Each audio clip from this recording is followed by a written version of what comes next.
Cough, cough, yo, yo. All right, let's get ready to do this. I don't know if this transition is going to be smooth. Let's not be looking at my LinkedIn though. Well, that doesn't help if I just refresh my LinkedIn. There we go. What's up, y'all? I gotta check the music. I have no idea how loud the music is. Okay, come on.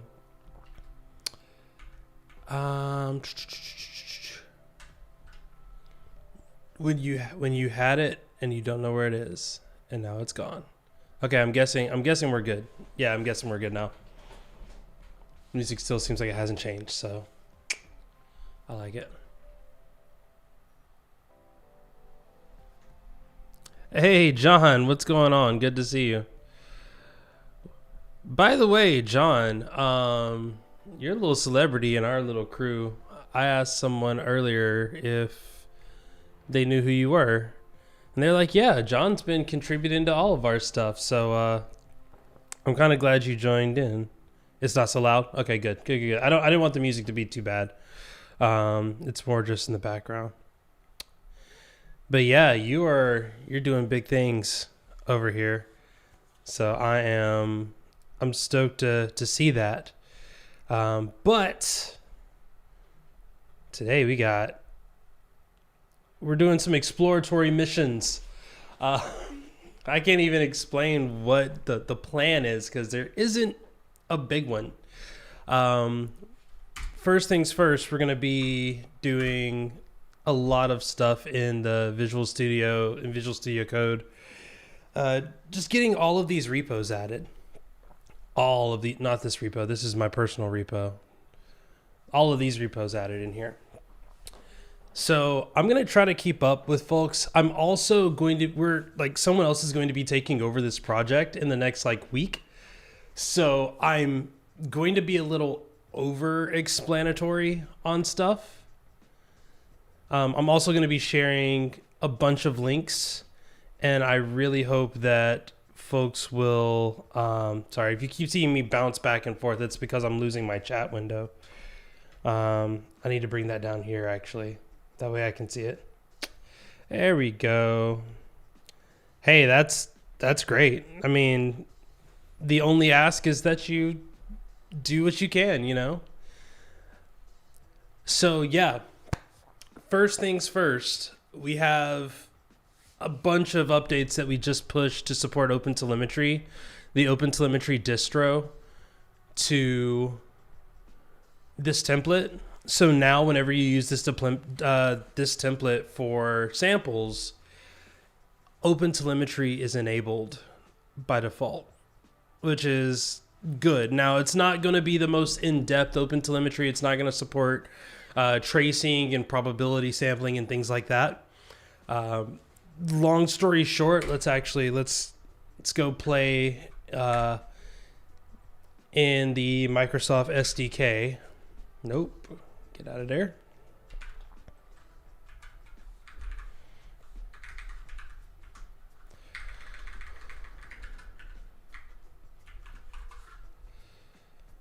I could have sworn the Python SDK was in here. Oh, I forgot to change my keyboard layout. I have this minor inconvenience where a backslash is a question mark. So you'll see me type something and then a question mark will pop up a lot. It's not that I'm confused. Well, I might be confused, but it's because my keyboard I forgot to change that over. All right, so if you were interested in OpenTelemetry for Azure, you would go to our SDK and you would pip install something like Azure Monitor, and then you have you're at a crossroads, and this is where it gets confusing because we have two of them. We've got Azure Monitor OpenTelemetry, and we've got Azure Monitor OpenTelemetry Exporter. Apparently, there's also Azure Monitor Ingestion, but don't just focus on these two right now, the OpenTelemetry ones. Okay, so OpenTelemetry is what we call the distro. Yeah, OpenTelemetry distro client. This is going to give you basic OpenTelemetry about one of these potential web apps, whether you're doing Django, Fast API, or Flask. It'll also do auto instrumentation for PsychoPG2 for Postgres, the requests library if you're just using requests, URLlib and URLlib3. That's it. If anything other than that, you're going to want to use the OpenTelemetry exporter. Now, the OpenTelemetry exporter basically allows you to configure all of your own OpenTelemetry things. You set those up on your own, and then you determine where you want different things to go. So again, if you want logging goes into the just OpenTelemetry exporter. If you want metrics, the monitor metrics exporter, tracing, trace exporter. You're responsible for all of the other telemetry instrumentation that has to happen. So for our samples, what we're doing is just the distro. We're not doing the exporter. Now, the nice thing about this is because of how these samples are generated, you could easily create your own sample off of one of our templates. So for instance, let's just go do this. GitHub, that whole thing. Yep, you'll do. So you could come off of this Django Postgres Flexible ACA template that we have, and then you can use that to then just rip out the simple exporter, which is in source, Relic Cloud, source project, whiskey.py. It's not in there yet. I know why it's not in there yet, because we haven't added it yet. We've added it, we just haven't pushed these additions to the new version. Django, project, whiskey, boom, right here, right there. You would just rip that out, and then you would proceed to then go and add your OpenTelemetry stuff for the exporter and all the other things. And that's it. So like we're trying to make it simpler for folks to be able to go and add these. But as I just mentioned, we haven't added them yet. So we're going to do a very large, we'll do them based on language. So anyone in the chat that knows of a really good wildcard generator for Python, let me know, because you're going to see why in just a second. I would love to get an answer to this, and I would love someone to contribute an answer to this as well. If we go to Python, tools, update, info.py, we then have to do repos, update, and then we have to create a pattern. That pattern is going to be something like .star Django .star, something like that. I'd like to just do star Django, but unfortunately that's way more coding. I know this uses regular expression, so I can just do this regular expression. That works fine. And then we also need to add a couple more things to this. We're not gonna change the checkout. We are gonna change the source just in case we haven't yet. So source is equal to, why can't I type? There we go. Source is equal to our base path.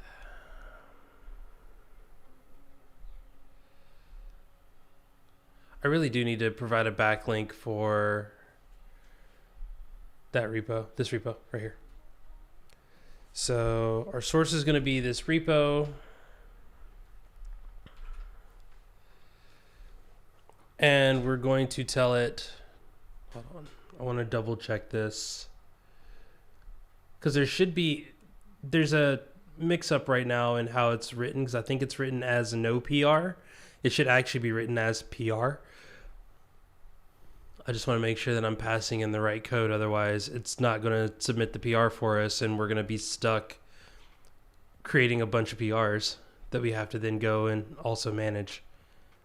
Tools, update info.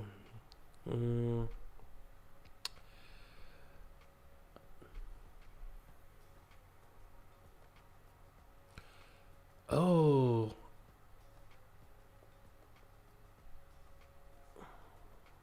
Submit PR. Yeah, I have it as the URL is for the issues. The URL. Oh, good catch on that. Thank you. That would have been an issue. But yeah. So we set this flag as no PR, and the flag should actually just be PR.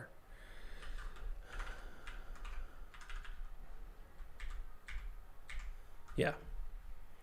And I'm gonna create an issue on that just so I don't forget to change that. Change flag for PR to PR instead of no PR.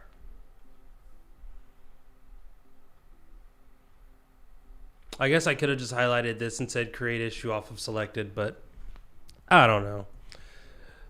Efficiency. That's what we need. All right, so now we're going to do dash PR. We could also just do dash P, which is fine. And then we're going to hit enter. And we're going to hope that nothing breaks. Something broke. Got unexpected argument source. Yep. We did. Because that's supposed to be source with some dashes on it.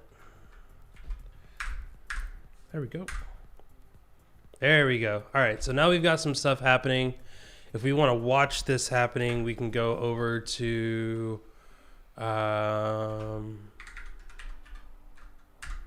here. All right, so that's going to be these patterns. This needs a dash on it. It's such a minor thing, but it needs a dash on it. No, don't ask Copilot. Just, okay, you know what?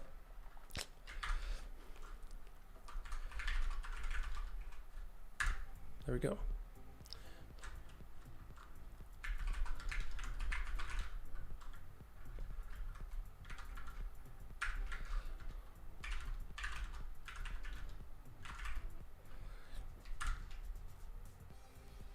There we go.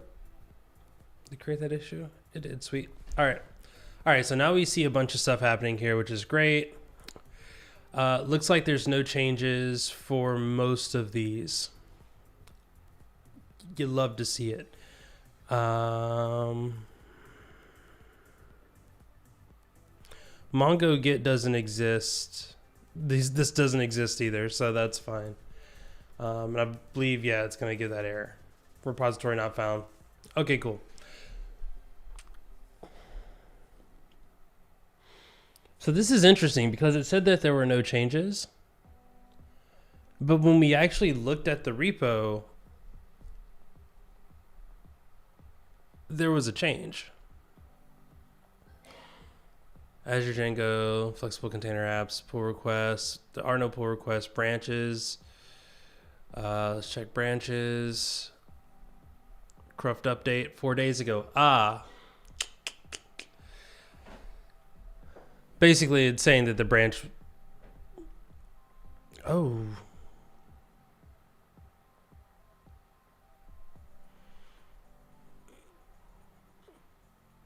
Okay, so it would seem that something happened here in which there's a change difference.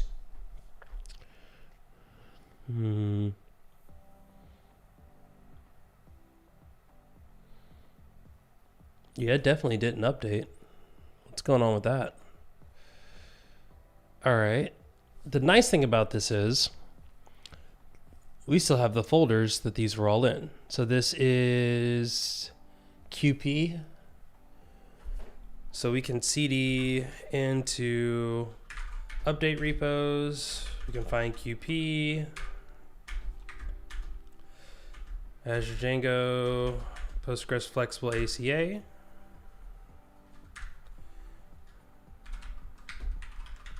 Open that up.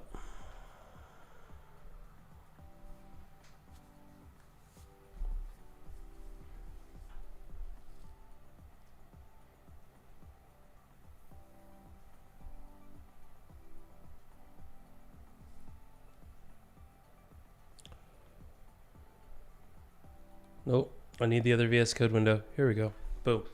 Here.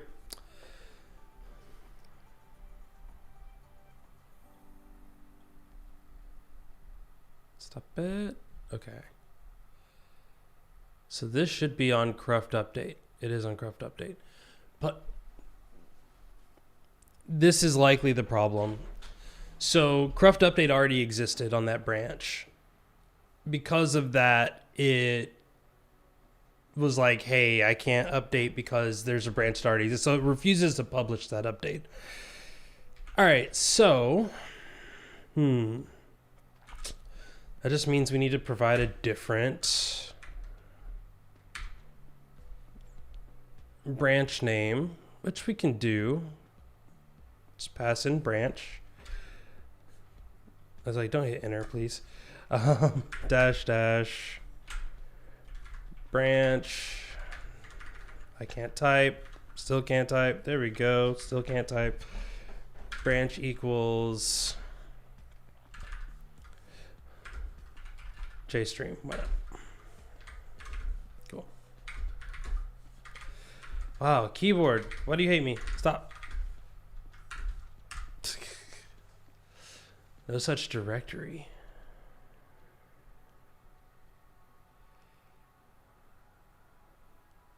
Oh, because I'm in the, yeah.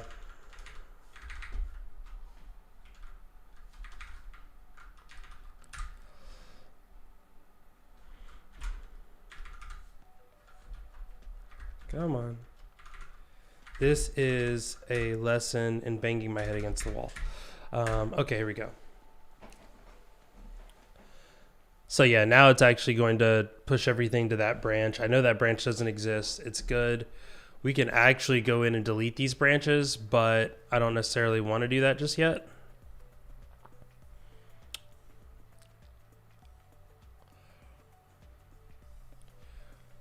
We check the log. I'm hoping that we don't get that same issue. No changes for update. Skipping. I don't know why it's skipping these.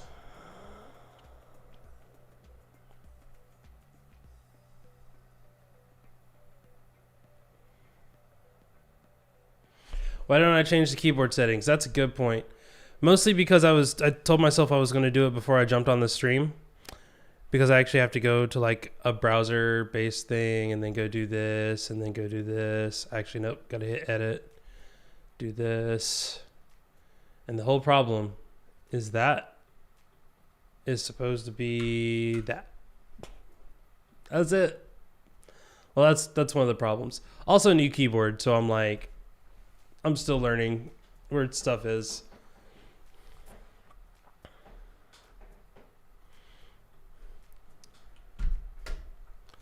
And now we won't be able to type for a second, but that's okay.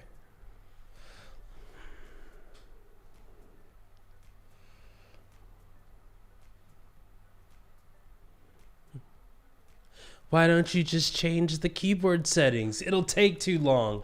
30 seconds later, we're done. This is what we call executive dysfunction, where you know what you should do, but for some reason you can't bring yourself to do it. All right, there we go. All right. So the whole skipping thing I'm really interested in because I wonder why it's doing that, but that's like we can come back to that problem. Let's go to this. Nope, come on. Don't grab the dick.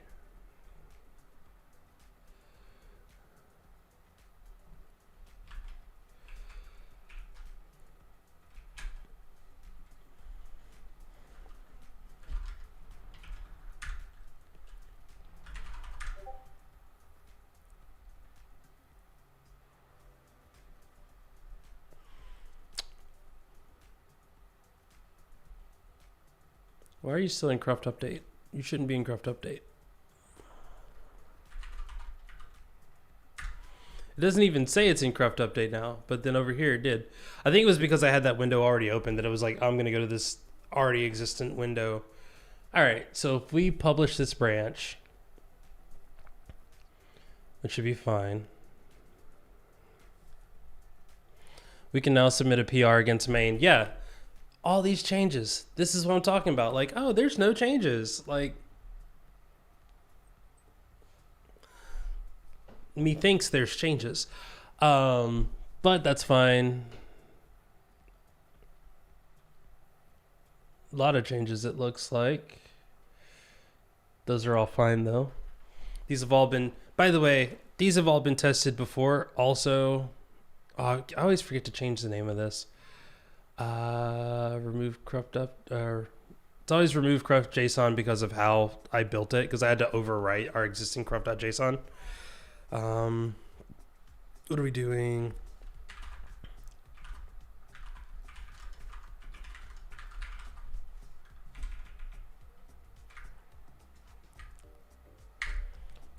And then we let this run. And this is basically just running tests against like every major. Oh, that's the other thing we got to change. We got to fix this. It's not macOS latest extra large anymore.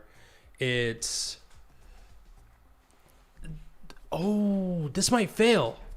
I'm actually interested to see what happens here, because recently GitHub added macOS 14 to the runner. So if we call this macOS latest, that's almost going to most certainly just run the M1 version, which means that macOS latest is probably going to fail for 3.8, 3.9, and 3.10 because there weren't M1 wheels for those.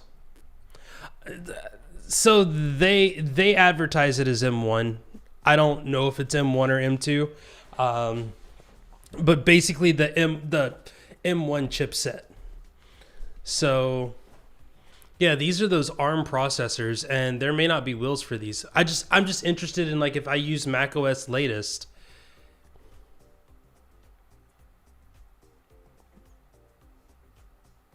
I mean, it looks like it's working, which is interesting.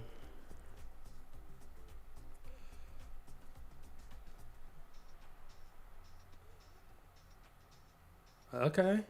Data was seeded. Tests are passing. All right.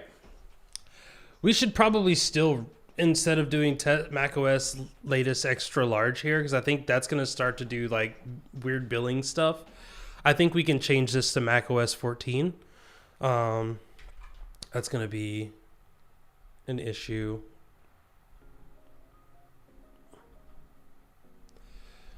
And we're going to just do this.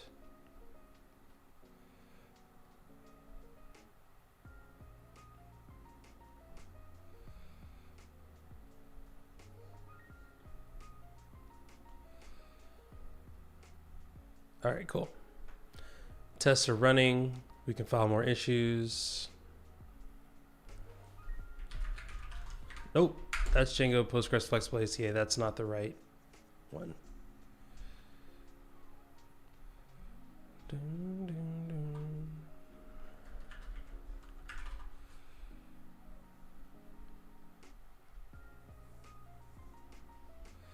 I don't know why me typing Azure thought I would narrow that list down any.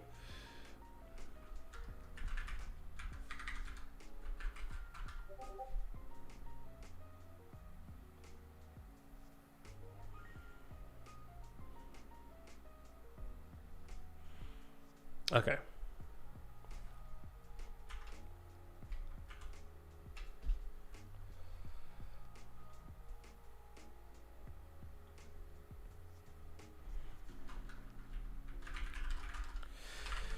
Change the repo to...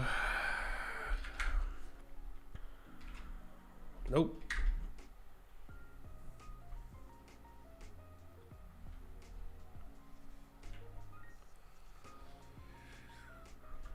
Typing Azure on Azure. Yeah, typing Azure on Azure, you're gonna be like, yeah, that's just gonna clear up all the stuff. What was this? This was GitHub issues screenshot. There we go. Change repo. Change runner for repo to macOS 14.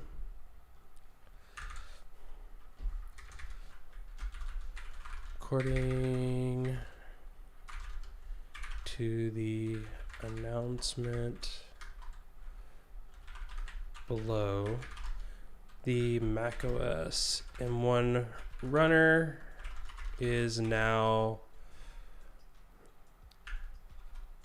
available for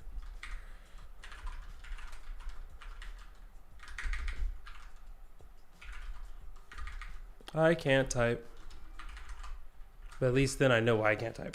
Okay, and then I need to add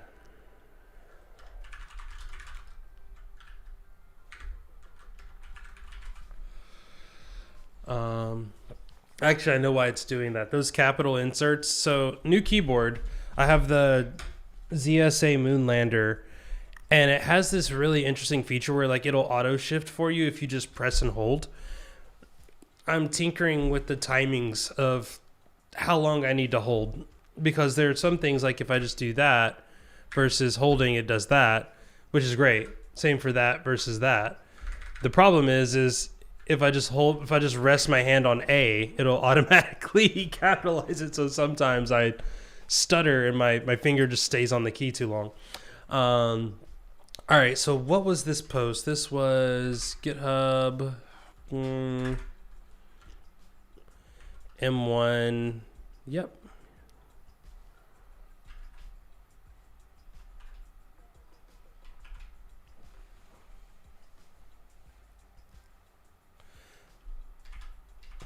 That wasn't the right one. That's the old one. M1 GitHub. We'll just do that and see what pops up.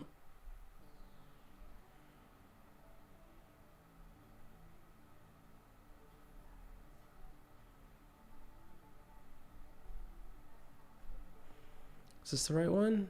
Nope, that's from October.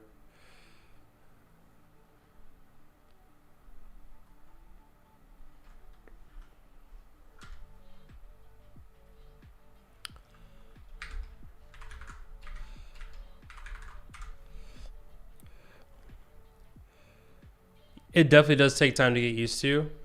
The big challenge that I have with it is I have hand problems. And this is all in part of me trying to solve some of those hand problems. Yeah, here we go.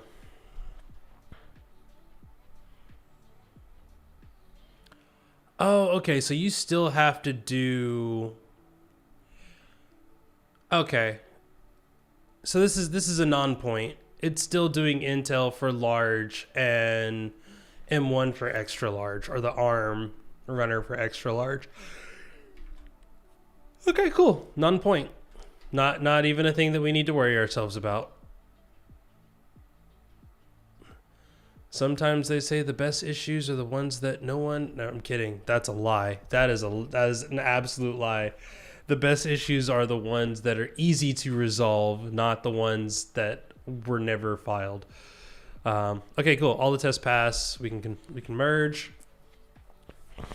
Yeah, we can delete that branch. So yeah, there's a part of me wondering, why is this thinking that there's no changes when there are clearly changes?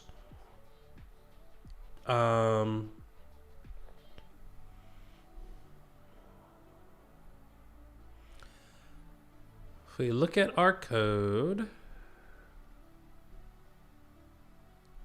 which, by the way, this code definitely needs to be refactored. This code is a nightmare. I won't say it's a nightmare. It's not a nightmare. I have like one function that's doing a lot of stuff. And I think that's why something's happening here. Yeah. Get status porcelain is like, wait a minute. Hold on.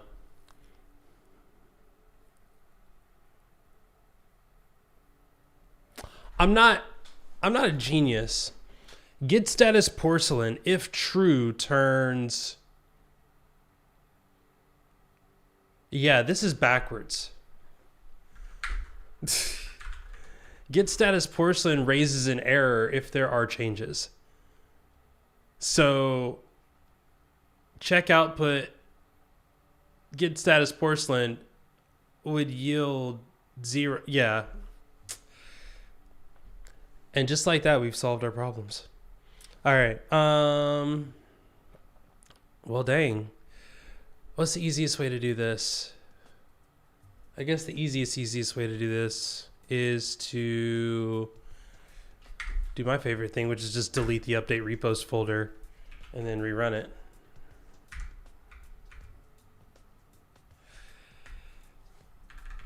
Once I'm in the right. Oh, that's so nice to be able to do. It's just be. Oh, I went one too far. Okay. CD. Yep. Okay.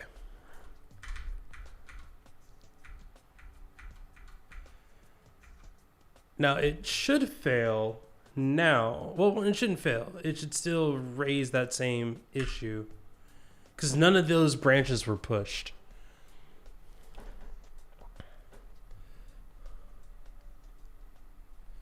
How long is this log file? My goodness. I do this a lot, apparently. Oh, yep. Yep. Mm-hmm.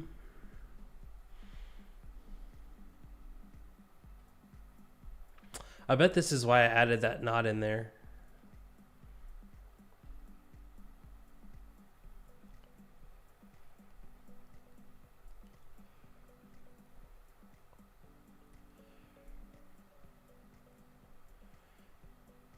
Git commit -m remove JSON on branch, nothing to commit, working tree clean.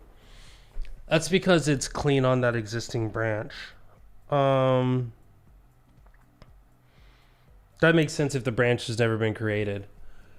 All right, so in that case, and that's probably why we added the knot here, because the next step would probably be, oh no, it was before that. Oh.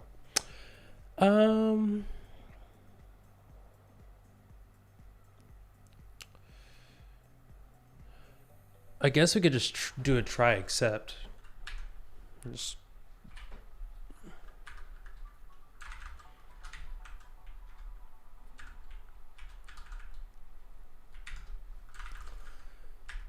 because the issue that it's running into is that if the current pattern matches the existing pattern, nothing changed. Therefore, when it tries to commit it, it's going to go, So at that point, it's like, I kind of just need it to just verify the issue is what I think it is. And if that's the case,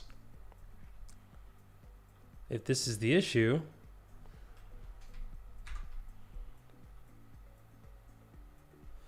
we could say if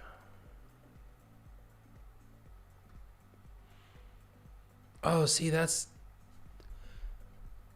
is that the whole error? I wonder if you can do like e.standard out. Yeah, you can. Nice. All right, so if standard output of E is, well, a cleaner version of this.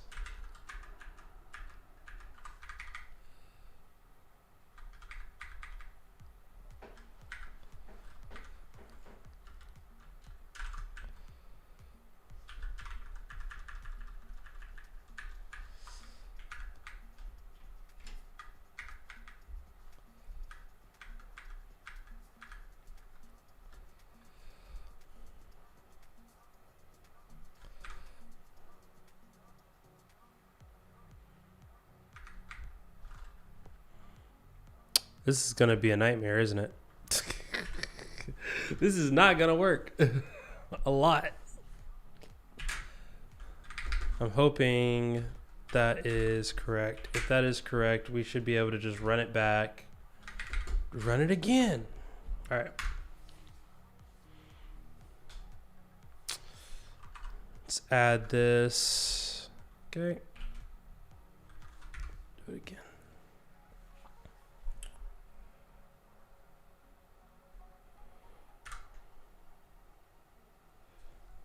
Oh yeah, we have to also tell it to do stuff. We don't want it to continue. We honestly just want it to pass.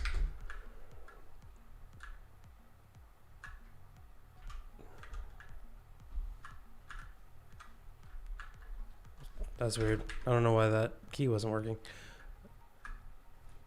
Why is that key not working? That's weird. Goofy. Okay. Anyway.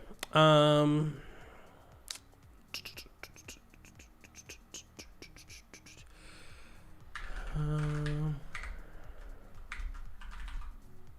mean, I guess you could just raise and you could just say if not, right? So if not that, then do something. Yeah. Raise E. Cool.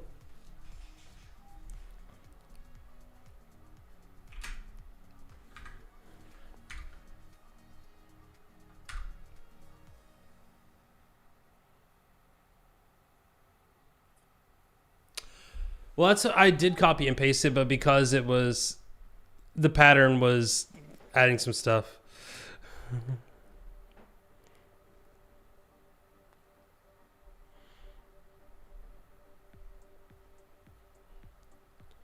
String object is not callable.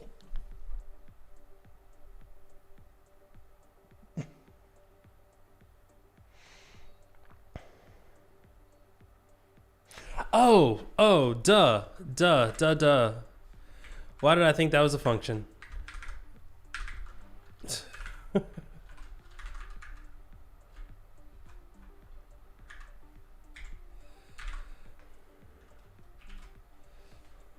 I promise I know what I'm doing.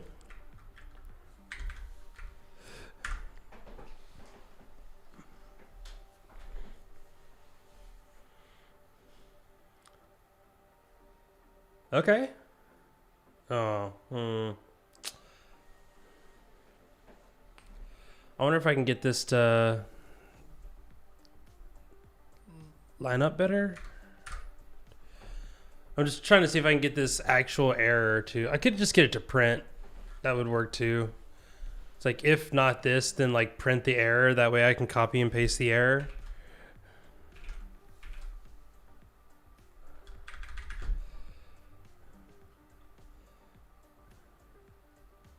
Is this not what I have? Oh, I can't even do on...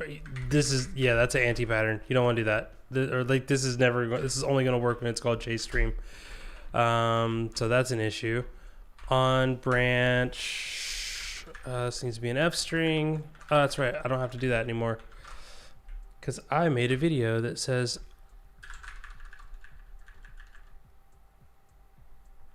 Why did you not auto F string there, my guy? All right. On branch, we're going to call that branch. There we go. Nothing to commit, working tree clean. Yeah, we're going to do this. We're going to say, if not this, print that. Just to verify that everything is correct.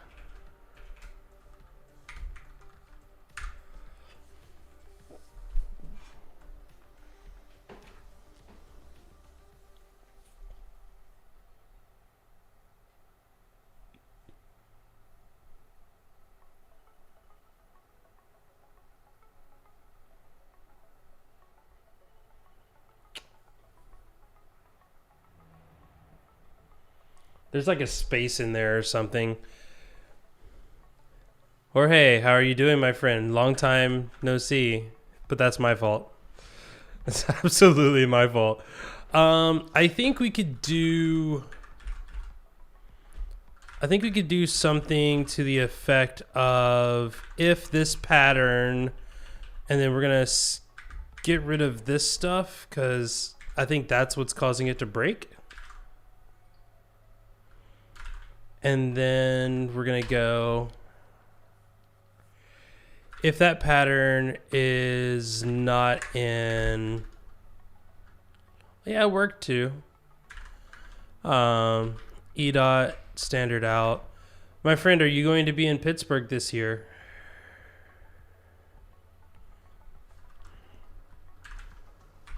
Okay, there we go. I think if we do that, that should do it. rm-rf, we'll do update repos. And then run it again. Every time I do that, I say run it again, I immediately think of holes. Hey, what's going on? Whoa, whoa, whoa, whoa. Pause. Pause. I feel like I just got raided. Awesome. Hello, friends. Hello, friends from the Pen Addict community. Thank you to my neighbor, Brad. Not my actual neighbor. We don't live that close to each other, but we are relatively nearby. Hi, friends. Since I got a Pen Addict raid here, Lami 2000 in the house. Some notes. And, oh, this is new. Yeah, since the last time I met, Hobonichi Techo for the year. Is it Techo or Techo? I feel like no one can give me an answer on this. I just say Techo. But here, hold on. We'll do this. Hold on. How do I forgot how streamers stream these days. Let's just show my face. Boom. There we go. Hey. So yeah, Hobonichi, that whole thing. I'm actually using it, which is nice. One of the things that I was really excited about when, I was doing the bullet journal thing and I was using the plotter system, and that whole plotter system stuff, like, it's great. I still use it, but now I take this to conferences with me and it's just like my conference notebook. Choas and chews. Okay. I like it. Also, the novular, I forgot what they call this one, but yeah, that's kind of, these have been the two pens that I've been using lately. And then for the pencil fans out there, I've been using my, what is this thing called? The Uni Kuratoga.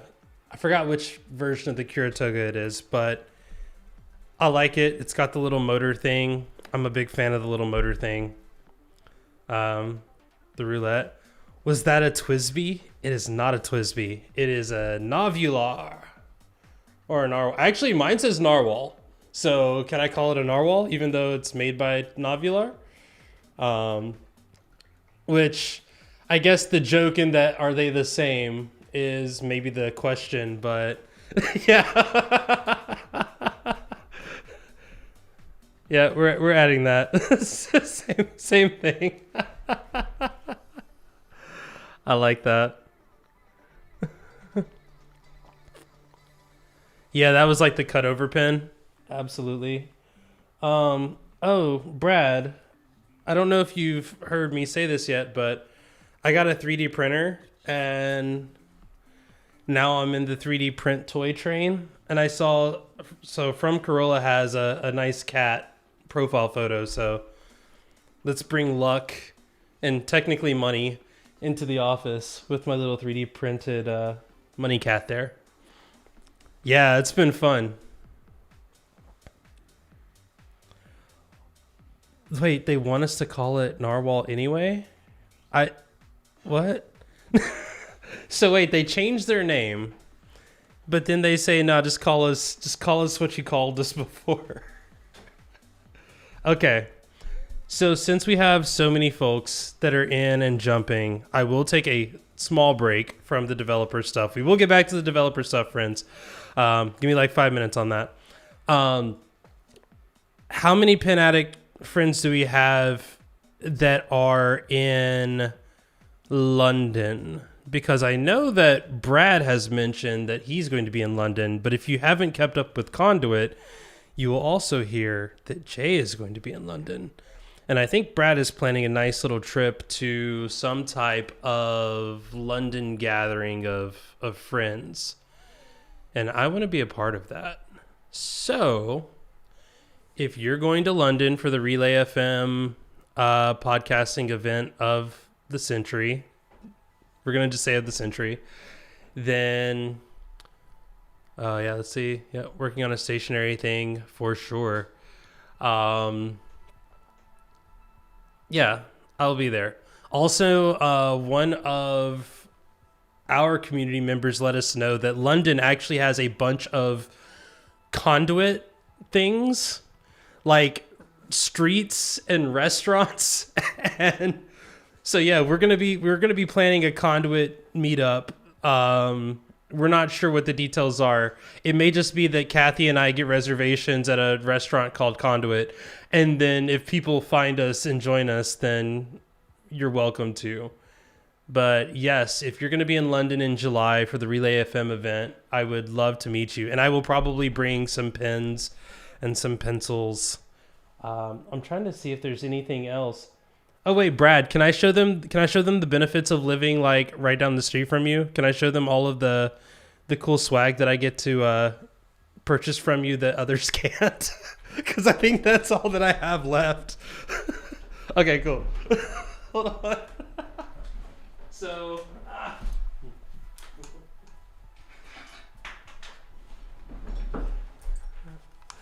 sometimes I purchase. I've made a purchase or two. So, if you're a developer, you're probably going to be more excited about this. I usually do travel with a few pens on me. I think the first person that said hi, one of my favorites, is also a fountain pen person. But this, you can't get this. This is what you get for being like a cool kid. This is one of the demo models. Is that true, Brad? It's like one of the like rejected models. Yeah, a first prototype. I love look at the stitching on that. That's awesome. And then also, I don't know if the insides are like this too, but nice fuzzy soft insides. Oh man, I'm sure that these probably were, and it has the loop on top. Very cool. Yeah. Amazing color. Also, I'm a Tennessee Vols fan, so like I like orange in the purest of senses. So naturally, inside of that, I also have a nice Kaweco Sport. Go Vols. That's right. Sure. I'm originally from Knoxville, so that's, yeah, absolutely go Vols. 100% in this house, unless you're playing Kentucky. I don't know. That's tough. I mean, if you're playing Kentucky football, like, whatever. And then, yeah, usually sometimes I'll also travel with this small fellow. Nah, we don't ban people for their sports takes. My wife's family's from Boston. I hear horrible takes all the time. Speaking of horrible takes, Brad. Not horrible take. I've set up my list of the games that I'm going to this year at Truist. So if you want to go, let me know. But I'm either going to the home opener or I'm going to the second game. And then I'm also, since I'm going to be traveling a little bit more this year for work, I plan on going to see the Braves play in Pittsburgh, and I'm at PNC Park, and then I'm also going to hopefully go to a Blue Jays game. So I'm like really excited about that because as far as American League teams go, the Blue Jays are probably my favorite. Well, probably the Mariners, but I would say the Blue Jays are also up there. I want to go see Bo Bichette play, so, But I also want to see Andrew McCutchen play before he retires, so that's kind of the other point. So yeah, this has been fun. I'm going to get back to work. Y'all are more than welcome to hang out, ask questions. Y'all can keep chatting. I can talk about pins. But also, I am working on this project here that has me quite perplexed. Because I'm actually getting this issue that I run. Absolutely, Brad. We will absolutely talk. Go Astros. Okay, that might get you banned. I'm kidding. I'm not gonna. I actually don't hate the Astros as much as the rest of baseball. I don't really have a team that I hate. Well, that's a lie. I hate the Mets. I hate the Yankees. Basically, if you're a New York team in baseball, I don't like you. Awesome. Hey, that's actually, I will, at some point, I'm going to be going to Houston this year. We actually just had some family move there. You grew up an Astros fan. That's okay. That's okay. I like some of the Astros alternate uniforms and stuff. Like anything that's related to the space stuff, I think is pretty cool. Which I mean is like their entire brand. I do like the old school Astros logos. Those are nice. Get some good barbecue. I'm from Tennessee. We already have good barbecue. Why would I need to go to Texas to get mediocre barbecue at best? Just kidding. Just kidding. I mean, I do put Texas. I will say Texas has good beef barbecue. I think in terms of pork, Tennessee and Carolinas are definitely there. In terms of chicken, Kansas City. Hey, Penguin, I need you to message me because I have a question for you. I need to see if you want to get some free tickets to a conference. You just need me to give you the information. So yeah, hit me up on Signal, and I'll get that info to you. But yeah, all right, doing work things. To the person that I'm supposed to be writing this, doing this video for so that they have a good offload. Oh well, now you just have a bunch of friends joining with this. Friends that love good baseball teams and some bad ones, but that's okay. All right, so it did catch the issue. It did oh, yay. Okay, I'm going to put this up on the screen. Come hang out with me. Let's chat a little bit. Oh, let's move this up a little bit so people can actually see it. There we go. Suggestions for best Python book or way to learn Python for beginners. Son is interested and in high school. Learning C++ now. I mean, first of all, if you're learning C++ now, Python should be easy. But I would say automate the boring stuff.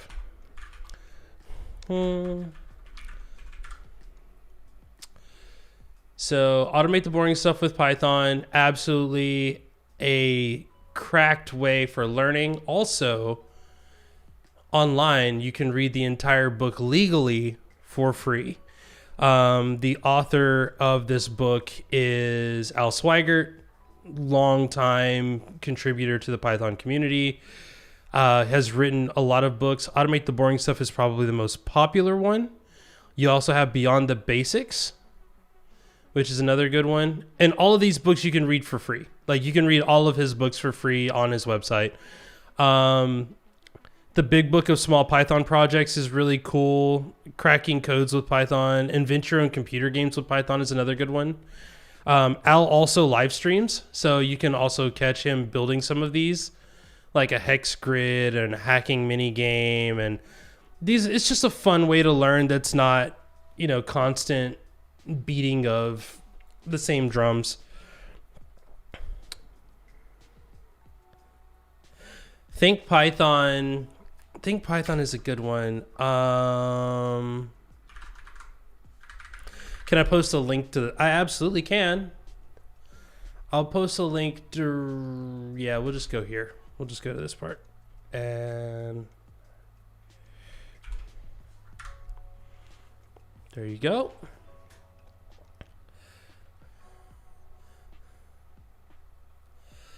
I think there was a question. I think the other thing, and this is probably one that's not a huge. This is like a slept on secret.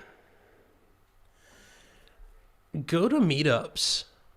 Like, first of all, anytime they see someone under the age of 60, I'm not joking. That's not a joke. That's a very real, like, they're like meetups tend to skew a little bit more on the older side.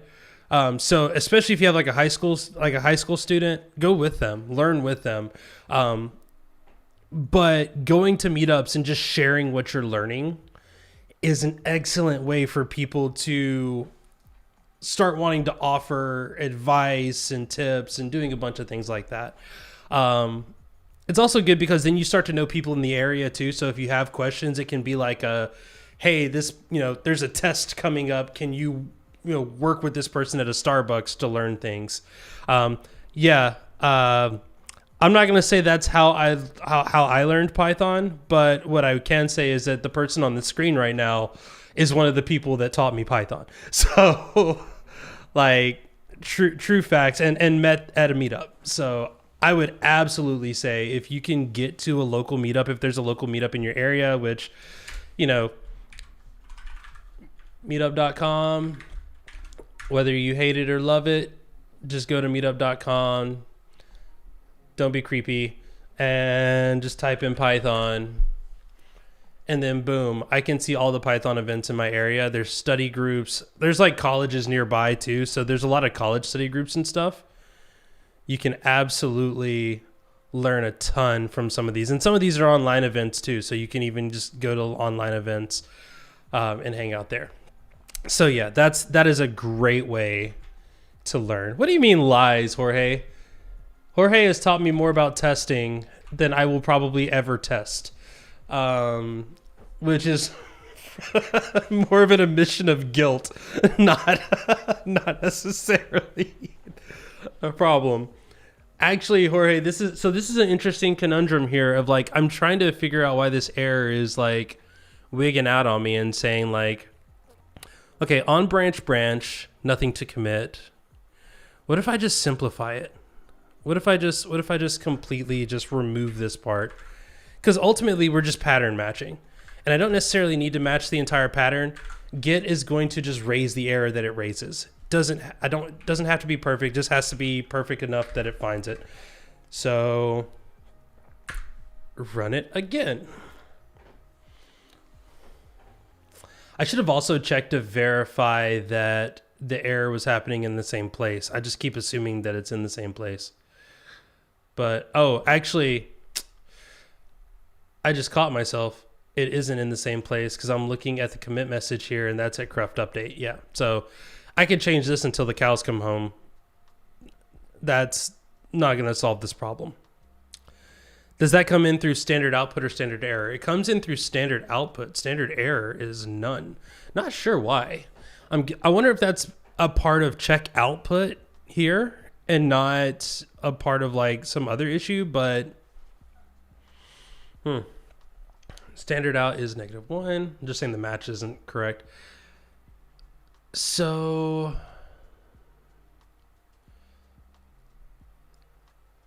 that is really interesting that it's,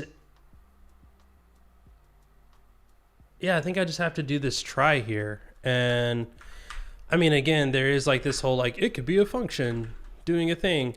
Actually, I don't even think we need to, yeah. Because it is going to raise an error because of check output. No, because Git didn't error there. What do you mean?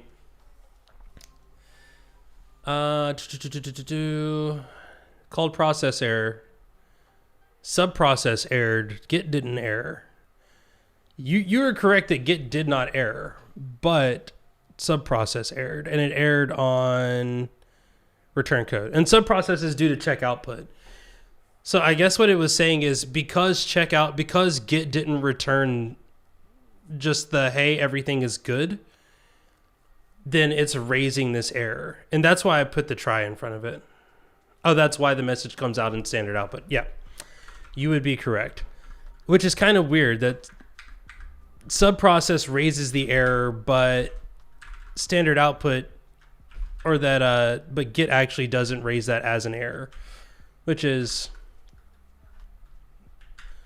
interesting. Yeah. Just give me the exact same thing. Come on. Be smart about this. Thank you. Cool. I love it. We love it. Thumbs down. Oh, that was rude. Oh well. You'll be fine. We do this again.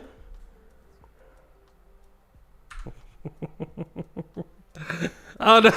I mean, it's okay if you thumbs down me. It was actually surprising to see that like it popped up as a reaction thing at the top. It was like thumbs down, and I was like, ah. Like, oh, that's wild. Okay, cool. All right, so we've gotten farther now. Now we're submitting the PR. By the way, for the folks that are wondering what I'm doing and what I'm talking about, this is a project that creates other projects. I give it a bunch of parameters. It looks at a list of libraries and says, I need to update those parameters, and then go, oh, it was you, John? John got mad because we were talking about pens too long. That's okay. Not just joking, John. John's cool. John helps me on some of my other projects, which, by the way, John, 2024 2.1 alpha just came out for Render Engine yesterday. I don't think there was anything interesting in it. I think it was like some publishing changes and stuff. So yeah, 2.1 is there. I've got 2 more issues before I release the 1.1 stable. Anyway, back to work. The problem with the PR. What was the PR? Okay, but what was the error? What was the issue? But what was the issue? No. I'm not waiting on you. All of the stuff that you're working on is for 2.1. It's not for 1.1. These are ones that I missed. And thank you, Jorge. You have a good one. There were a couple issues that I left open as good first issues that people wanted to claim, and I just missed the notification saying that they wanted to work on it. So I'm going to give them like a couple of days to like do some stuff and see if they want to contribute that, so I can get them those first contributions. I'm just trying to see what this PR create fill. Maybe it's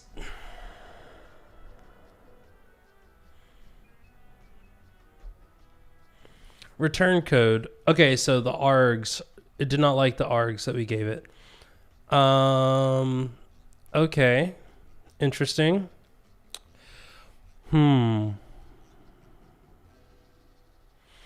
Let's remove fill, because I'm guessing that fill is likely causing the issue. I also wonder if it's going to prompt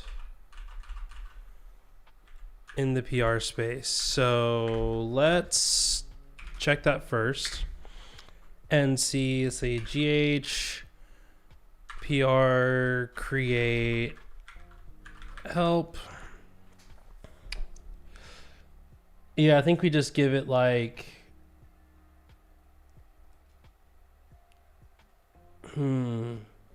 oh, maybe we just mark it as a template? I don't know. Okay. We're going to do this. We're going to say create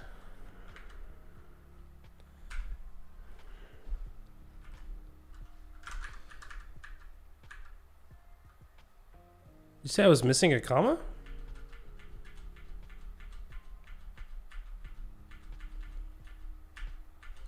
Was I? I don't think so. No. So because there was no commit added to this, it can't do the thing. Like it has nothing to fill from. That's in my head what I'm seeing. That's why I added that try statement in there, because it was like, hey, your stuff is clean. And it's like, I know it's clean, but also I need you to push it anyway. And this is where I'm just thinking, if we just do title and then add, here, we're going to get rid of this. Title, and we're going to say update from Cruft. Oh, I wonder if I can pass that. We have like this random sequence that gets created, and I want to see, it would be good to add that in.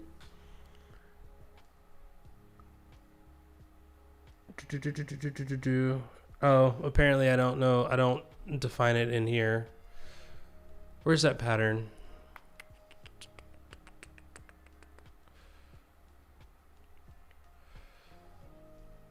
I could have sworn it was up here. Prompt-based keys, create list.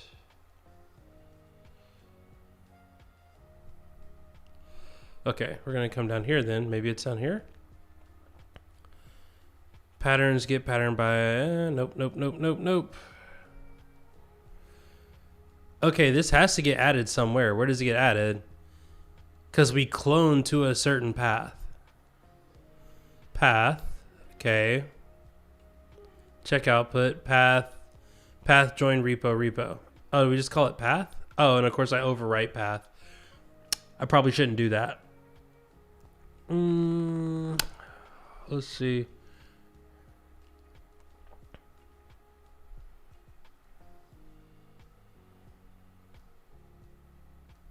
Where's pattern at? Okay, here we go. Pattern is pattern string. No, pattern is get pattern by. I don't know. Oh well.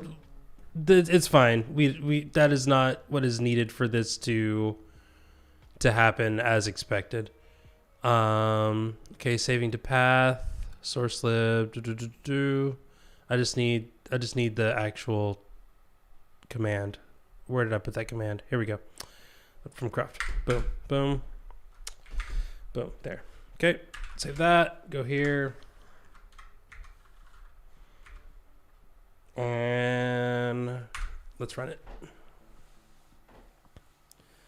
Like if the PR just doesn't submit the PR, like if I can't figure that part out, I'm not going to let that stop us because we've still got.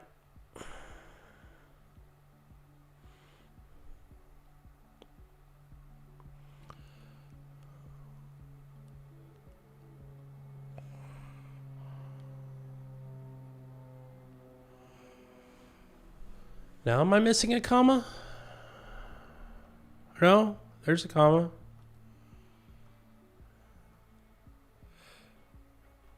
Oh, yeah. This should probably be wrapped in some type of quotations there. That's why that's complaining, because that's a whole pattern.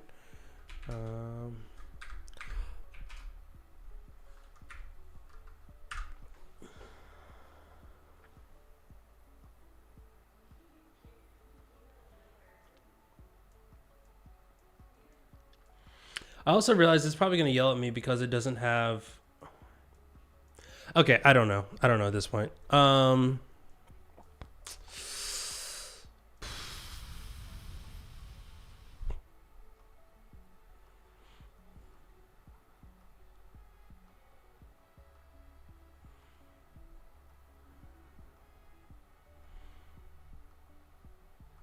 But what's the error? Like it's just giving me a blank line. It's not giving me anything.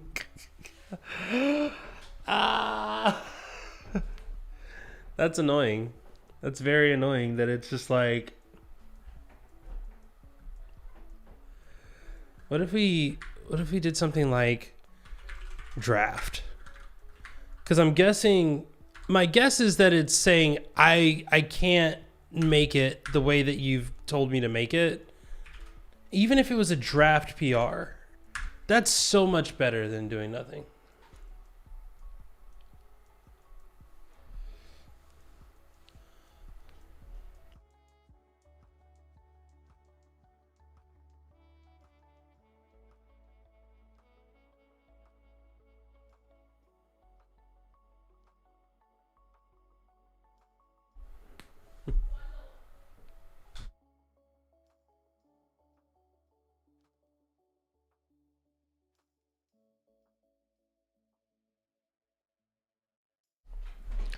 Lunch order.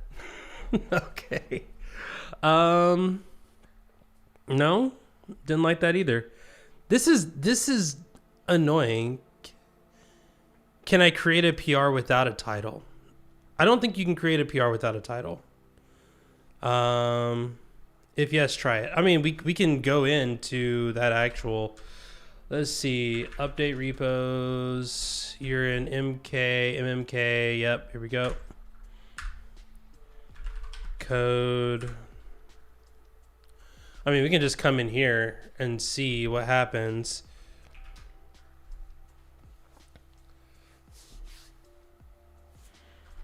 All right, so GHPR create. Because I think the problem is when I'm just going to type in exactly what we have there. Title equals. Well, we'll do it this way. Because, like, again, exactly what's there. Cruft update.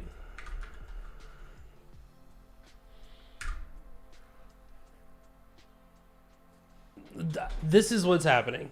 It's doing that part, and that's where I need whatever the flag is to skip.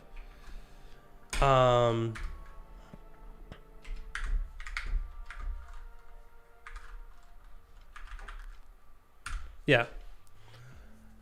And that's where I needed to be like, I wanted to have an empty thing. Body from file, assign, at me to self-assign.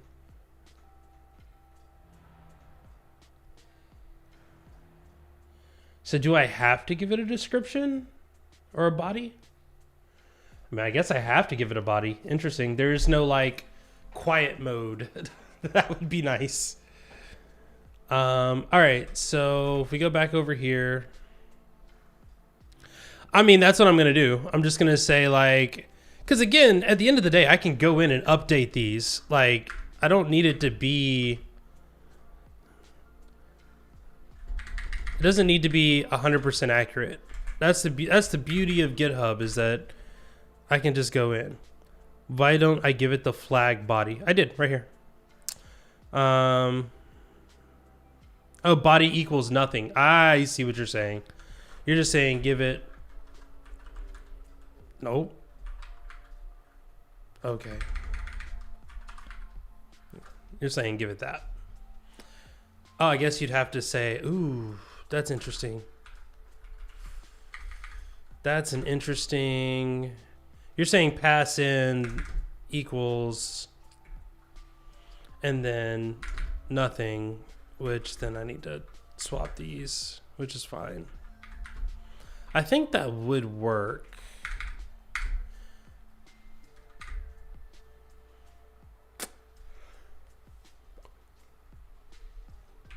We'll see, John. Mad lad. Oh, well, doesn't help if I just...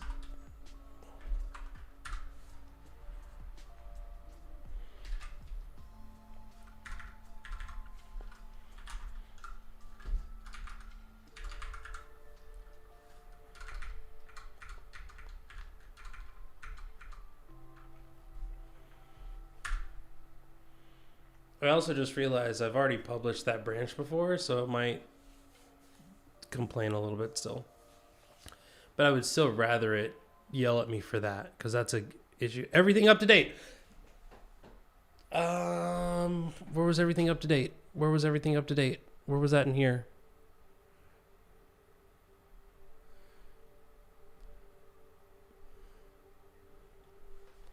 You know what? JStream 2. There we go. Because like I said, I think that issue is that it's just saying, hey, you're pushing to a branch where there's nothing that I can do.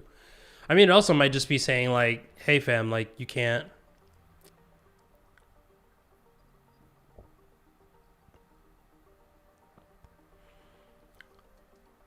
It did not like that.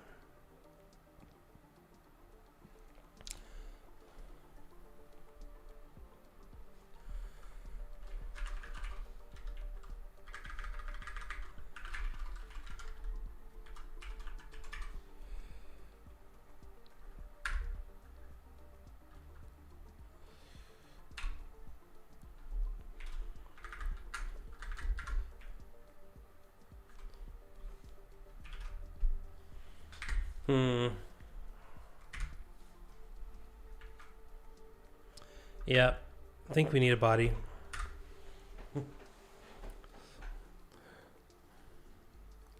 Again, that first one I think is going to always give us a little bit of a headache because we manually push those updates. But what is the error? Okay, let's go into this.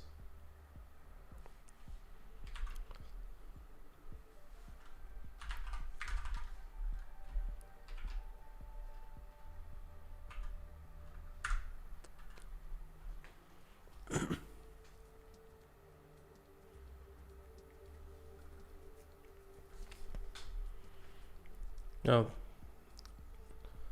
Maybe that's a video for a later time.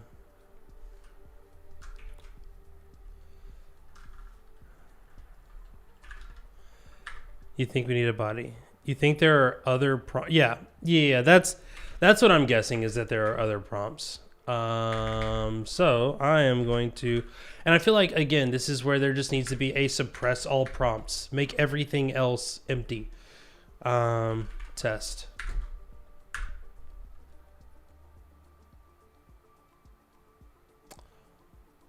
Or that, I mean, that's a very different issue. If it's just saying like, hey, there's no difference. I think again, I hate to just say we're going to wrap all of these in try statements, but at the moment there are things that will get flagged, like, oh, hey, this didn't work because of whatever reason, and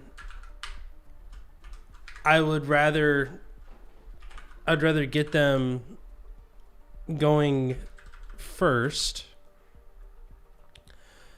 and then if they don't work, we can accept them. Because again, this exact problem, this is fine. This is like one of those things where like, oh, hey, it's upset because there is no difference in what you're trying to merge. Like, hey, you're trying to do GitHub things, and GitHub things are not capable of being done. So what we're going to do is we're going to do logger error, boom, and then we're going to keep it moving. All right, so. Oh, no. Yeah, close that.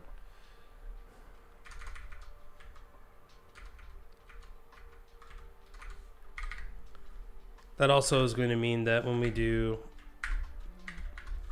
this, it's going to yell at me, but then it's going to keep going. And yeah, eventually I will try to collect those errors from the log and say like, here's the fix for those.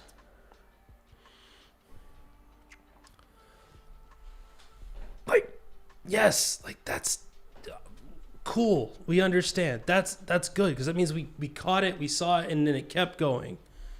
And that's perfect. Okay.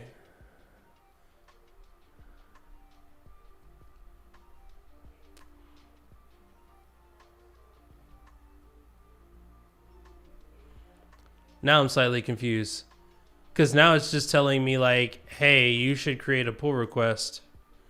It's like, what? Creating a PR for the update.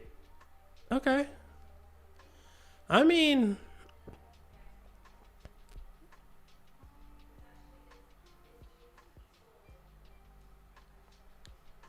I didn't get the errors. I did get that error right there. Boom. I was confused on why it was saying like, I love how it's like, you can create a pull request. And I'm like, but here it's like, I already created a pull request. I do wish that I could get that. I could capture that output though. That output would be very fortunate. So what we've learned is that everything was made. Everything did what it was supposed to do. I would love some color in this, but that's me being way too optimistic about stuff right now. All right, we're in EAP. So let's open up EAP. You're right here. Flexible ACA, we've already done that. I do think that that is before the creation. And then we're going to do code, and we're going to just drop that right there. Hit OK. I guess I could just do GH browse for that, but I also don't want it creating a bunch of windows.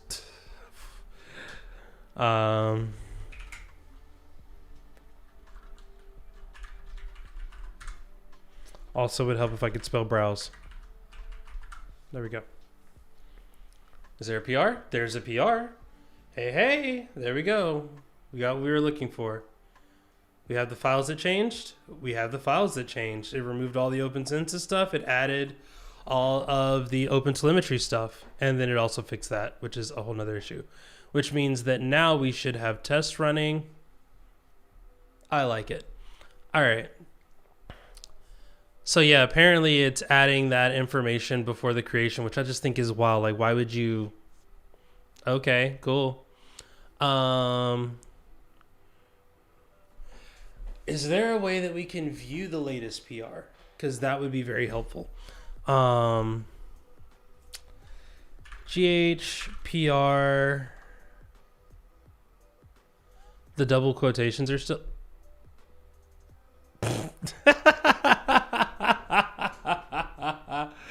That's funny.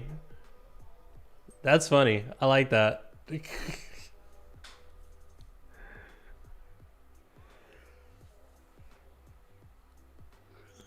That's... Oh, that's good. That makes me laugh a little bit. All right. So yeah, I'm guessing if we just do... Oh. Vim mode, why are you betraying me? Thank you. All right, there we go.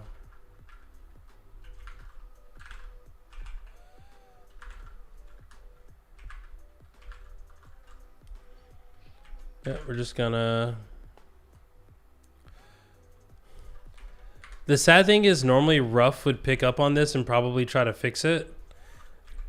However, this process is so cursed because of Jinja and cookie cutter things that it's like, no, I'm not even gonna try. It's like I don't wanna mess with it. Okay, so if we do that, I'm almost certain at that point we can just do...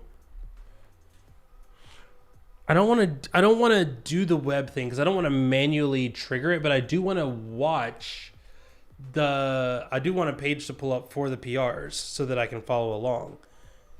And that is, I guess my question is, could I do like GHPR view and will it like give me the latest? Maybe. Dash dash body. Oh yeah, good point. Good catch. All right. Yeah, thank you. All right, so if we do code, yeah, let's just go to there. That's fine. That's open now. So if we do GHPR view, I think you got to do GH view dash dash web, right? GHPR view dash dash web. Yeah. Okay. There we go. I like it. Tests are still running. Nothing's failed. Great. All right. Because we still got Fast API and Flask to do as well. So I'm not like we got plenty of things to test. Where is wrong one? Here, and we need to go to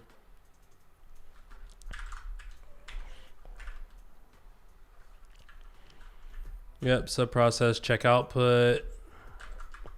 We're not doing all that.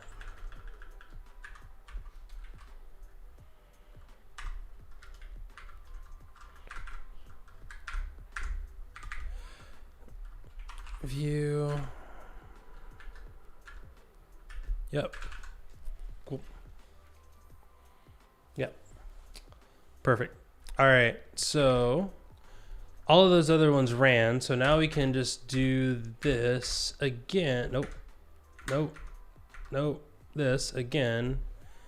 But we want to go to...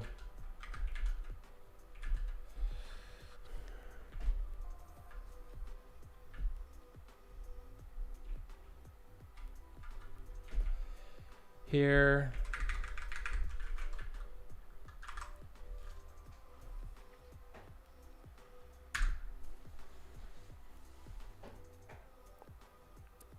What's the point of update info?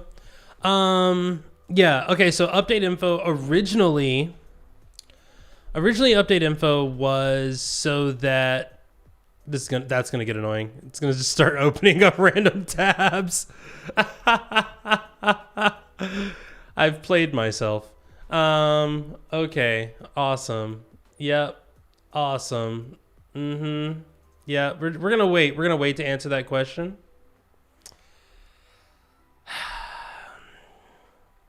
This is gonna happen at least 4 more times.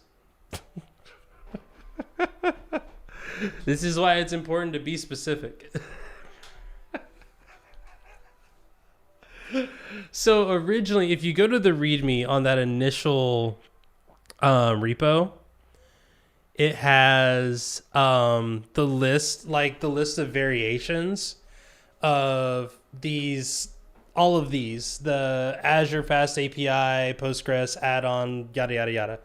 So we were trying to figure out a way to programmatically identify all of these different variations and then add them to the README. So that was why we originally created update info. Originally, it was just like this script that I could run. Is it done? I swear, if it like oh no, I want to keep that open because it's keeping these open in new tabs. Uh-oh, see, these are failing. That's great. So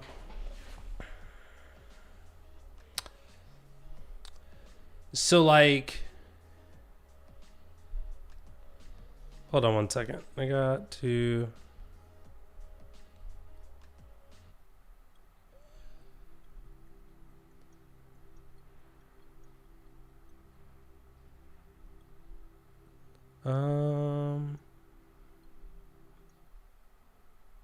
Cool. All right. So if I have this, nope, not this. So, trying to think of a way of saying it. When we're developing these, we often run into these issues where it's like, I need to implement some feature, like when we were doing the OpenTelemetry stuff. Originally, we would have to go to this repo. We'd have to create one of these branches. There's a lot of these branches. We'd have to create one of these branches. It's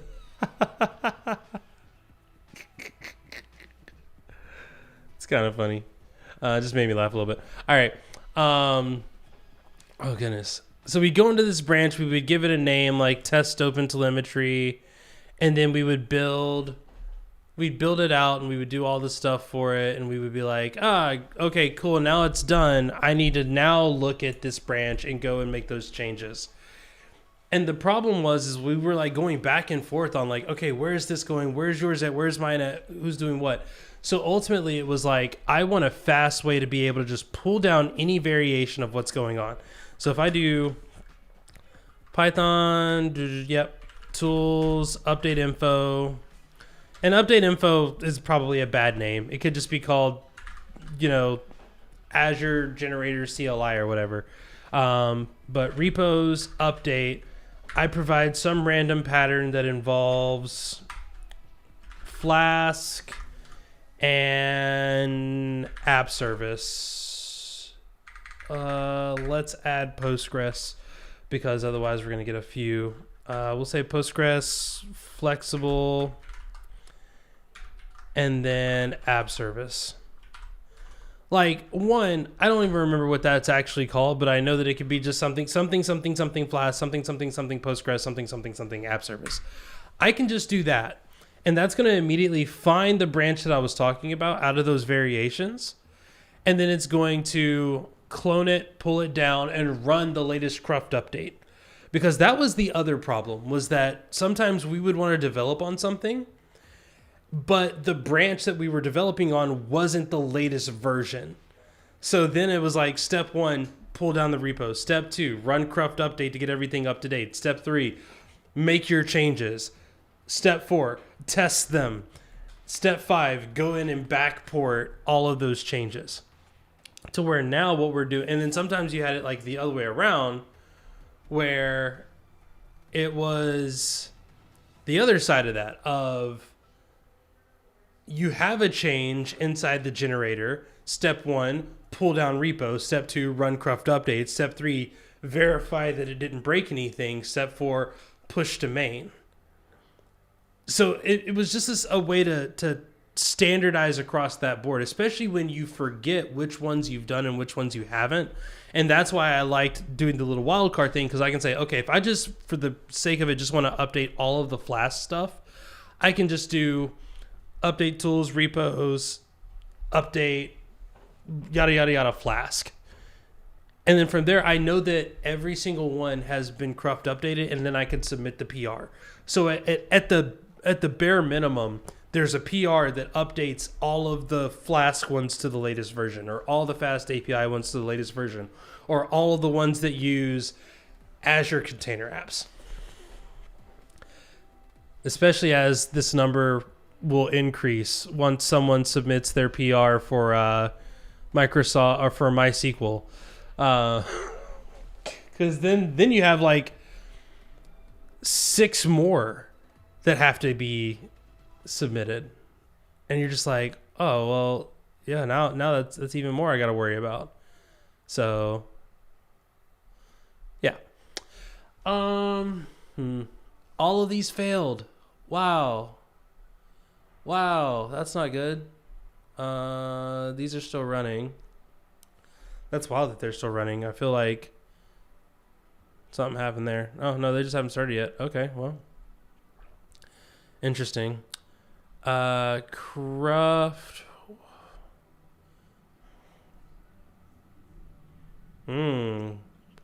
These are failing mighty regularly there. What's the issue?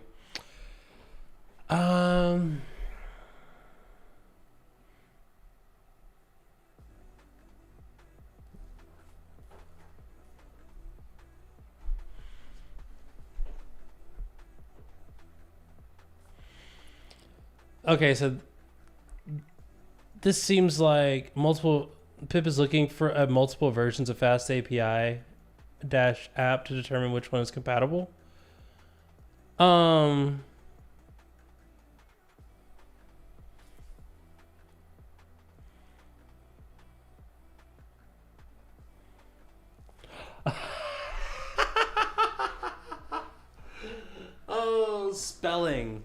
spelling will get you every time.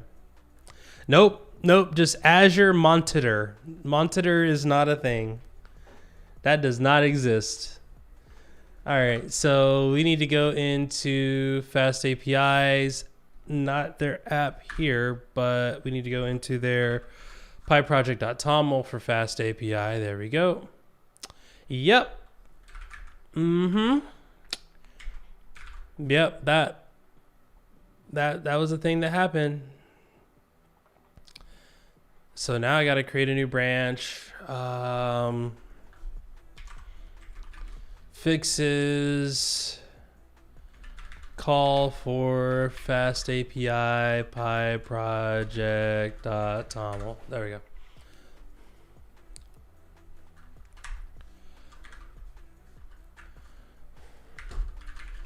Changes to update info.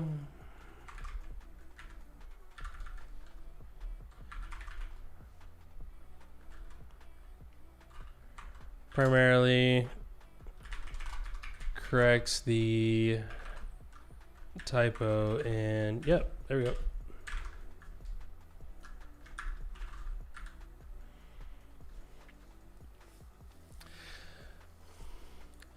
So here's another reason why we did this, because there are a few things that you can do with this. I'm going to submit this PR, but if I wanted to, I could go ahead and push those changes off of my local cruft file. Now, I'm not going to, and the reason I'm not going to is then you got to change the source, and it does a bunch of stuff, and then it goes back and it breaks it, and then you have that mismatch in your cruf.json, and then it has to run it again. So it's an annoyance. It's honestly just easier to wait for this to pass the test and then go from there. Yeah, I know. I should fill this out right. I feel like instead of using these crusty old ones, we should use the new ones that are like boom, because then you can just check the boxes afterwards. But whatever.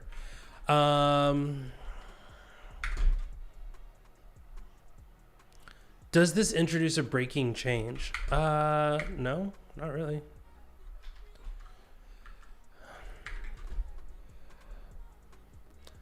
I also think it would be really cool that like if you run these like as a thing, it should like prompt you. Is this a breaking change? No. I mean, so I think someone's already mentioned this before. Like the best way to fix making PRs easier is to use GitHub Forms, like the way that GitHub Forms work. Just do them for PRs too. That would make life easy. Yeah, that's right. Yep. No, we're not. That's not important. We have tests. What to check, verify the following are valid.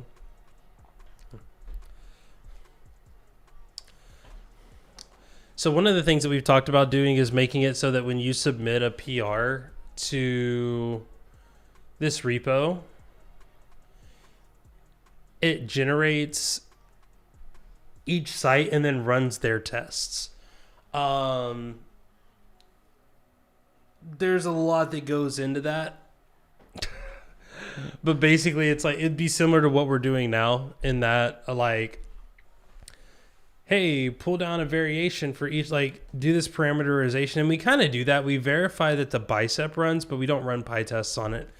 Because I just feel like one, that would make these take way too long. Actually, that's probably an issue that we should add. Let's see. Make it so that PyTests run for each variation with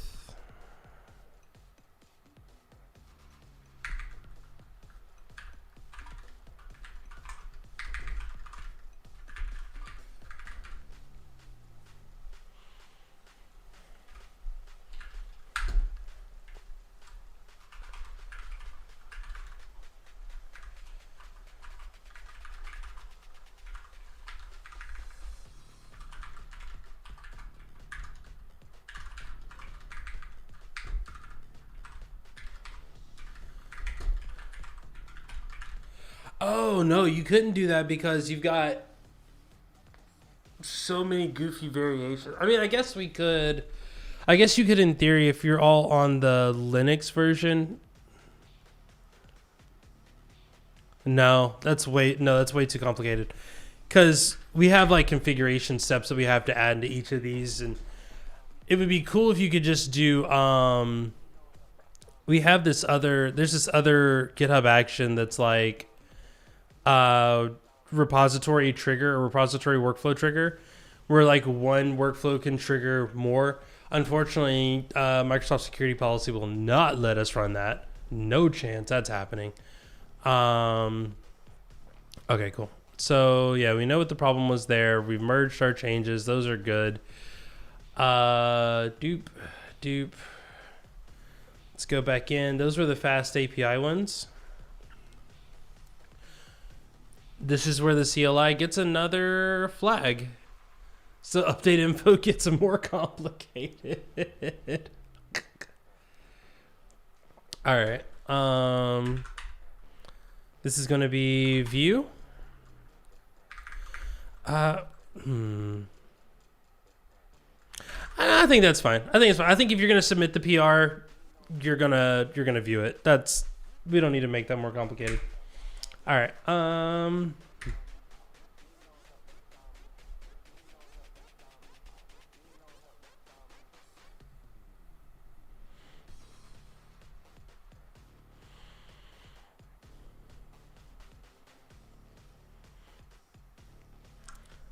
Do, do, do, do, do.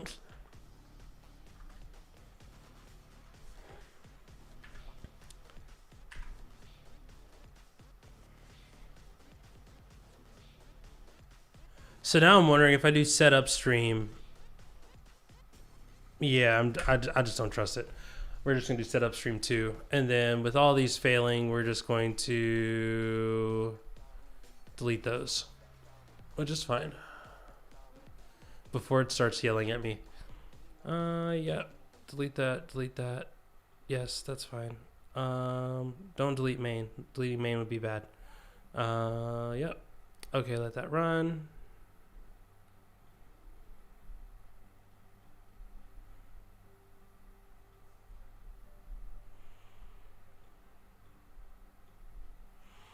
Stop messing with me. It's so annoying. It keeps catching me. It's like, ah. We're just going to wait. We're just going to wait. Add the stream link. What do you mean add the stream link? To the PR? Like, changes were made during this fiery fueled moment. I think it would be good. I think it would be interesting if like getting like a URL for the PR and being able to add that into logging. I think that's a good that way, like even if you I don't know, it's tough. Add the stream link to the issue. Yeah. Again, the hardest part about this is that, ooh, what's up? Yes. Looking forward to that. Yeah, like it would be cool if like, even if you just had like in the log that was generated, like here's the log. Which maybe we can do that. I don't know. But who knows?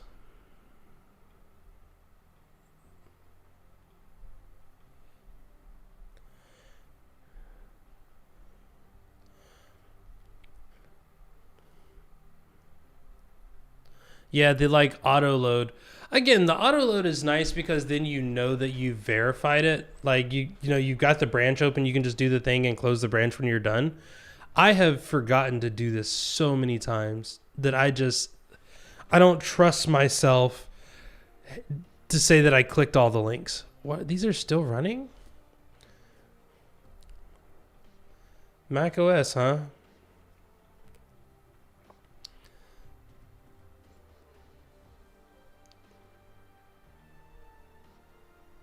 Okay, I mean, yeah. Oh, it's building the wheel for Psycho PG. That's why. That's why. Normally you would do the Psycho PG2 binary, but it says like in a production environment you want to do the other one. And we just don't have time for that. Oh, what are you? Oh, that's history. Don't care about that. Okay, let's go back over here. Okay, this is the old one.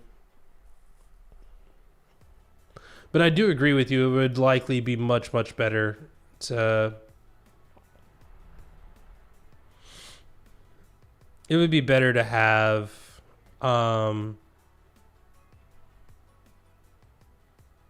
the changes, just have them in a list. Have them in a logging list. Actually, we can do that. Let's do that really quick. So instead of PR view web,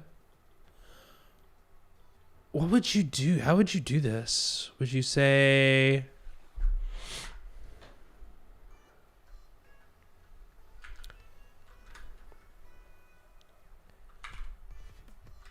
PR is equal to, nope. What? Why is my brain not working? Thank you. PR is equal to that, and then you just do logging.info PR created. I don't hate that.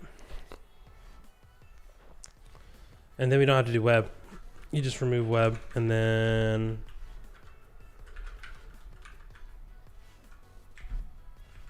I wonder if there's like a link that you can do to get that.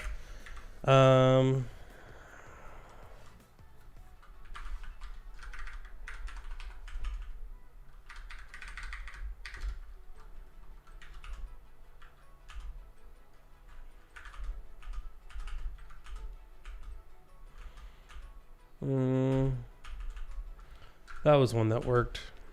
Okay, cool.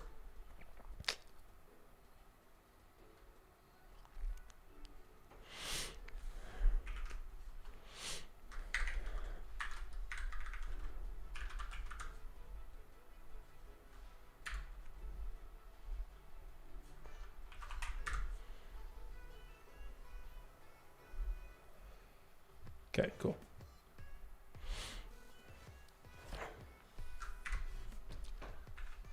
I just wanted to see what output it was going to give me. I don't think you're far off, honestly. I'm guessing that there's like some flag. Web just gives you the web. You can select a different repository, and then you can tell it based on that what you want. Output JSON with a specified field. Filter JSON output using a JQ expression. What? Okay, now you're just doing the most. We'll just do JSON URL. Hey.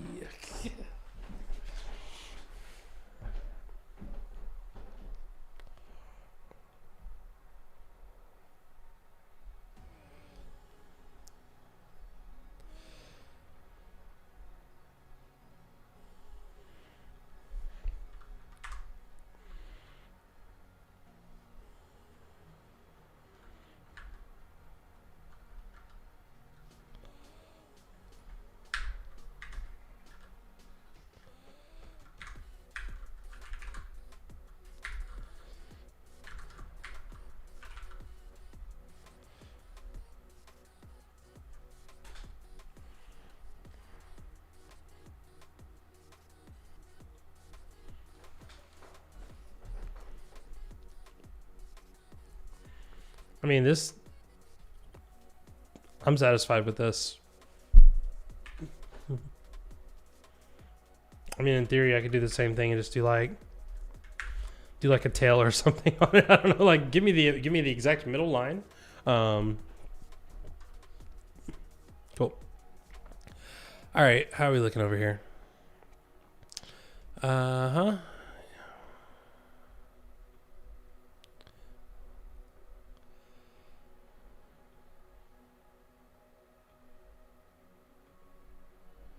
Yeah, I know. Okay.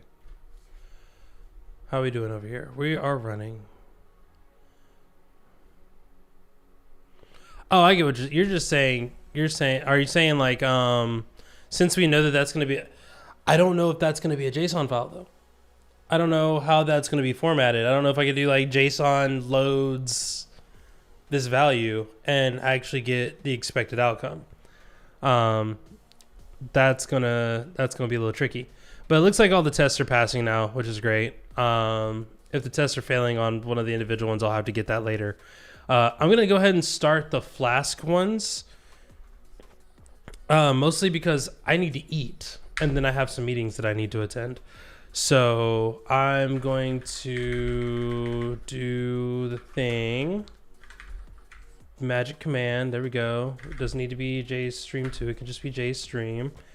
And then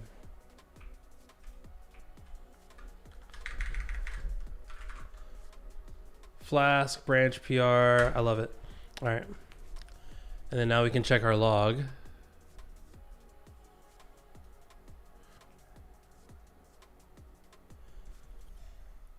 Yeah, see, that's what I'm wondering, but I'm wondering if it's, because what we've learned, if we've learned anything, we've learned that these things like to add white space into stuff. And I'm wondering if the white space will jack that up. And like, otherwise I'm going to wind up having to do a bunch of like this strip, and then like I'm gonna have to clean up all the white space, and then I'm gonna have to check the formatting, and then I'm gonna have to do like load JSON, and then I'm gonna have to do all that. And it's like, I'm okay with that, but I kind of just want this log to update really quick so that I can go eat.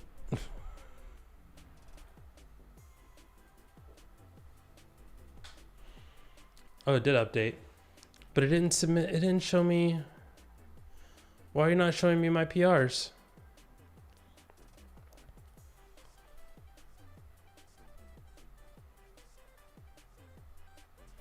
Did I mess something up in here?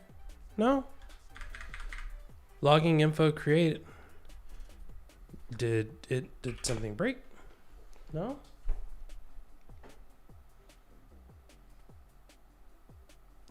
No, because it would have errored. Should have done something. It was done now.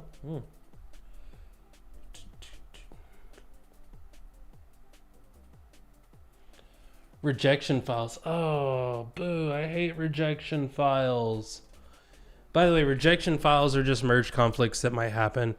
If they happen, unfortunately, Cruft can't handle merge conflicts, so you just have to manually clear them out. So annoying. Not the end of the world, just kind of annoying. Yeah, that's weird. Like, you get the creating the PR portion of it, but you don't get the other stuff. That's annoying. Was that the only one that had rejection files though? Okay, good. Good. Yeah, I think it's a standard output thing. I think standard out's just not, it's not collecting all of standard output. Or it's like, it's breaking at the line breaks. All right. So this is here. We've got the dev container has one, and then the test.yaml have one. The thing that sucks about this too is half the time it's not even an issue. Like half the time these rejection files are just like, they're like, oh yeah, we've got rejection issues.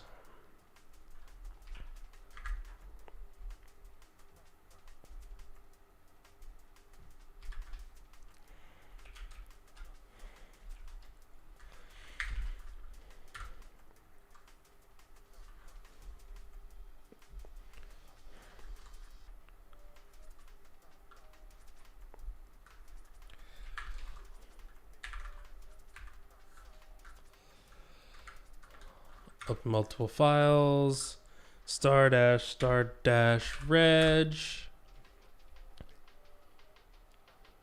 Like, what's the issue? Here? And then the thing is, if I look at it side by side, what's the issue? All right. Oh yeah, because this isn't.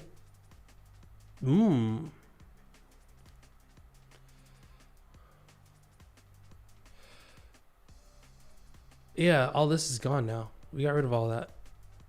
Yeah, this is the new version. This is fine. This is fine. This rejection file can go away.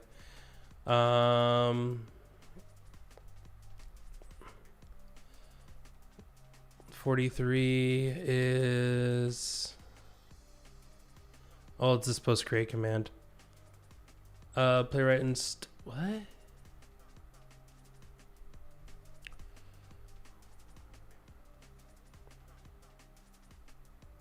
Yeah, like, yeah, like again, some weird rejection that doesn't. Cool. And it's just, again, it's just from so much stuff being changed at one point that it's like, I don't know how to handle this, but I'm still going to give you the updated code and not the merge conflict, which is so annoying that it does that. All right, let's go. Let's add this.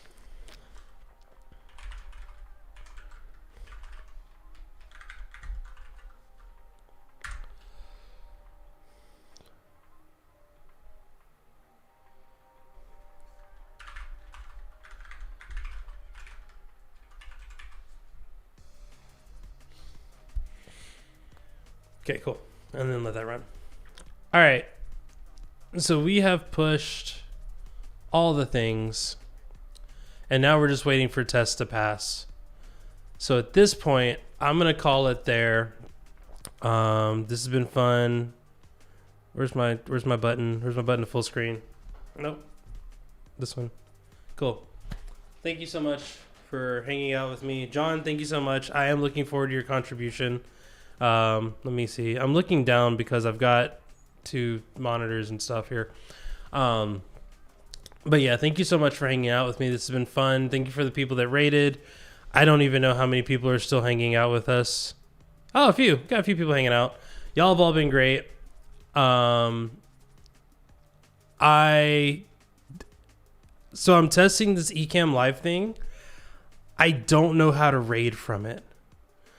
So let me see if there is someone, if there's a friendo that we would like to raid.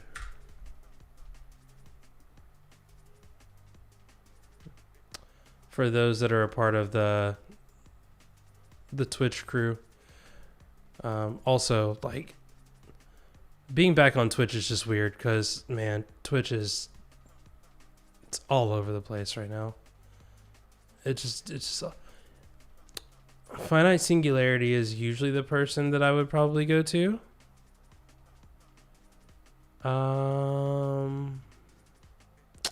Seeing some random projects in Rust. We're just going to raid Finite Singularity here. If it'll let me. I don't even know if it'll let me anymore. By the way, I will likely be streaming tomorrow as well. I need to get more and more stuff done on this. So expect lots of streaming for the next few weeks.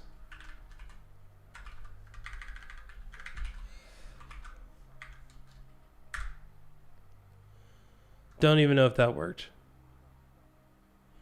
I have no way of knowing if this worked. We're going to say that it didn't because I didn't get a notification. All right. Well, we'll keep trying in the future, but until next time, see ya.